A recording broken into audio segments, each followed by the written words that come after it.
Okay, so this is my webcam post for week 6 or week 7 in English class. To answer the questions, what trends or ideas did you notice in our readings this week? How is modernism and modernist thought influencing American literature at this time? Okay, so for the first part of our reading for Langston Hughes poems, there was themes of blues and jazz, African American struggles, African American beauty as well. He incorporates blues and jazz in some of the poems that we read, and most of them have to do with the struggles faced by African American people. All of his poems speak of, I guess, the pain they were dealing with, emotional pain, the injustices that they were going through,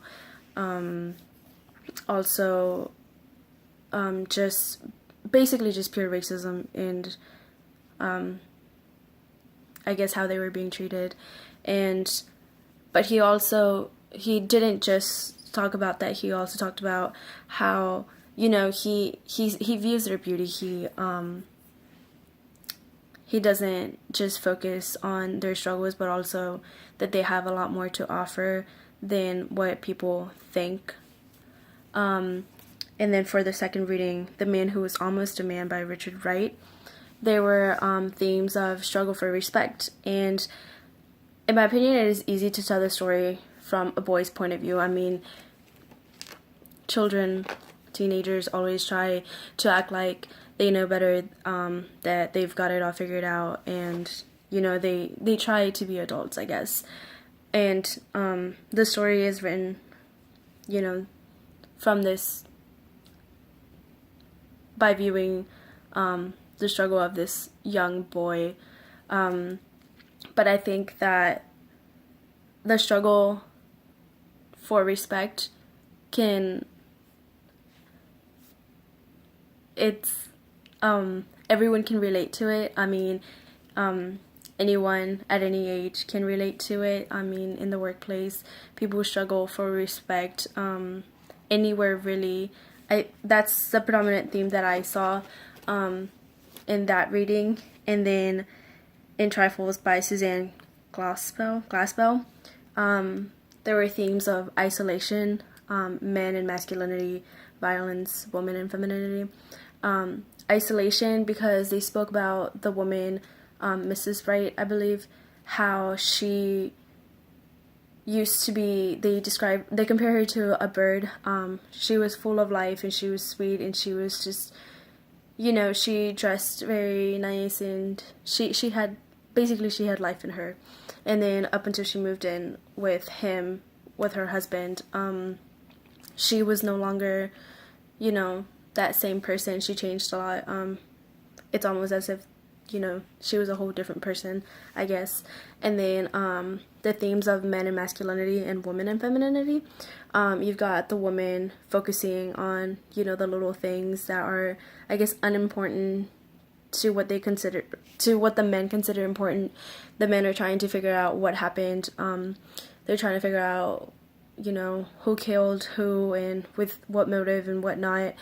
And the women are here trying to figure out whether, or her, what she was doing, her fruits, you know, small things, her quilting and stuff. And it just shows, I guess, it depicts the differences or what is important between like males and females, I guess.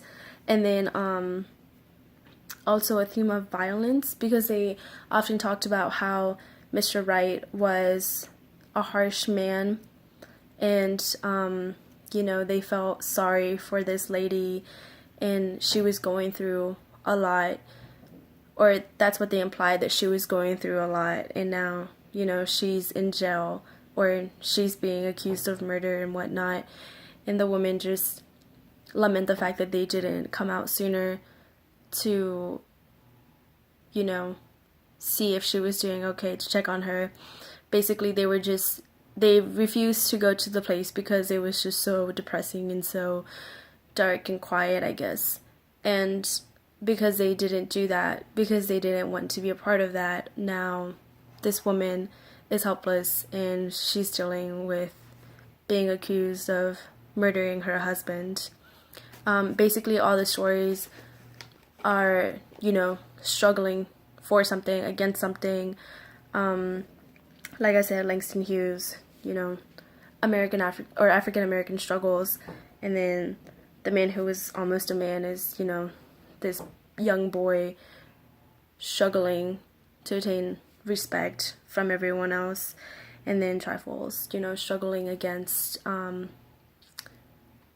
guess you can argue that Mrs. Wright was struggling emotionally against her husband. I mean, trying to escape. It's what they made it sound like, but we don't know the full story. So it's, we can't really just say this is what was happening, but there clearly was a problem. She was struggling, but no one was coming to her aid. And then for the question of how is modernism and modernist thought influencing American literature at this time. So I guess modernism is fairly new in American literature, or recent, I guess. But, there were different points of views. So all three stories all deal with different things. Each author incorporated their own themes and their own,